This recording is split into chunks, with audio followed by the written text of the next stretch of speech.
twin brother's intense game of indoor basketball. She ripped open the coat closet door, shoved her coats into her arms, and said, "That was the Des Plaines Police Department on the phone. They want you to come down and answer some questions. Get in the car." With that, she stormed out, leaving my brother and I to stare at each other dumbfounded. We'd been careful, I thought, hadn't we? The color drained out of Brendan's face. "Whatever they ask, don't say anything." His response was mumbled. "Brendan," I seethed, grabbing his arm. "Okay," he whined. Not the response I was looking for. As I wheeled one foot in front of the other out of the house and into my mom's car, I came to a very clear realization. The jig was up. We were being arrested. We were 7 years old. Living a half mile from the police department was an issue compounded only by my mother's penchant for speed. I had very little time to figure out how to spin this, and even less time to make sure Brennan was on the same page. I realized then how stupid it is to perpetuate these ridiculous twin cliches. There's no such thing as twin telepathy. We don't have a secret language, and it wouldn't have helped if we had, for my mother placed a moratorium on speaking. Detective Angerazer met us at the front doors of the police department. He was plain clothes, but he looked like a cop. A brown cloth of hair that sat back despite lack of gel, dark and deep, studious eyes, and an impressively manicured full mustache. I'd encountered Angerazer many other times in the future, thankfully not in the same capacity.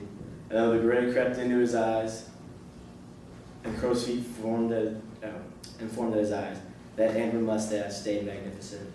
My mother greeted him, lightly embarrassed, but that's not something she'd ever show. Brennan slunk in behind her, hiding behind one of her legs. I did my best to swallow everything into my stomach and pretend that not a gill wasn't there, and no, I did not have to throw up. I threw on the best, "Well, whatever could we be doing here" face. I met Angerazer's eyes. He stared, I stared. He stared harder. I looked down, smothering a laugh. Not that I thought this was the least bit funny. I was terrified. I just couldn't help it. Upstairs, he huffed, and away went for a silent elevator ride up to his office. "Him first," my mom said, pushing Brendan towards the detective. As they walked away, it's possible Brendan looked back for some sort of last-second reprieve, or in hope that we could swap spots.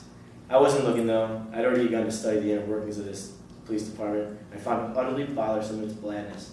Weren't there supposed to be machine guns and bazookas on the walls? Where was the loudmouth commissioner? How come I hadn't seen a hooker yet? My mom said one thing the entire time we were sat there. "Do not lie to this police officer, Timothy." "Okay, Mom." Angerazer's office door opened up, and he stood in the doorway motioning for me to come in. Brendan slowly walked back from his office, and as we passed the narrow walkway of the police bullpen, I noticed two things: dry tears on his cheeks and a cherry Tootsie Pop in his mouth. Tootsie Pops, I thought. Maybe this wasn't going to be so bad after all. I sat down across the desk from Angerazer, and immediately the interrogation started. "You have anything you'd like to tell me?" he asked. "No," I replied. "You know why you're here, don't you?" "No." "You've been breaking and entering into the Halverson household and stealing ice cream." That stopped me cold. I mean, that was completely accurate, but we didn't break anything. We went in through the doggy door. I tried to muster a defense, but was only able to croak out a, "No, we didn't." Angerazer leaned into my airspace, and he said, "This is a very serious crime, Timothy. Did you know Mr. Halverson is at home sleeping during the day? He's a cop. What if he woke up and shot you in the face because he thought you were a robber?" 7-year-old me didn't really have a response to that, except to start crying and admit, "I don't want to be shot." Angerazer handed me a tissue and he let me compose myself. "Why'd you do it?" he asked. "I don't know. We're dumb. Because we could." I said, hoping these things would somehow ingratiate him to us, but being far too young to understand cops do not suffer fools. "What do you think your punishment should be?" "Anything," I said. "Do you have any questions?" I thought for a second. "How'd you know?" "Your brother told me." "You want a sucker?" "No."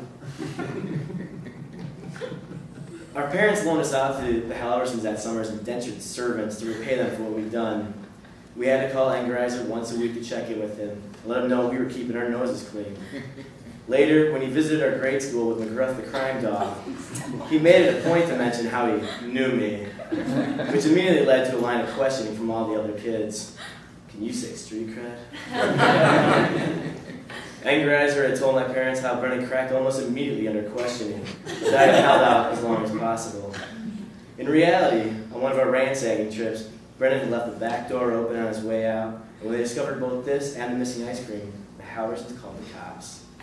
For all his bluster, Angerizer wasn't even on to us until he was tipped off. The cops' first real suspects were a roving pack of wily, rambunctious raccoons. This was, of course, dutifully reported in the town paper, but upon reading this, one of the neighbors had alerted the cops to having seen us hanging around the house.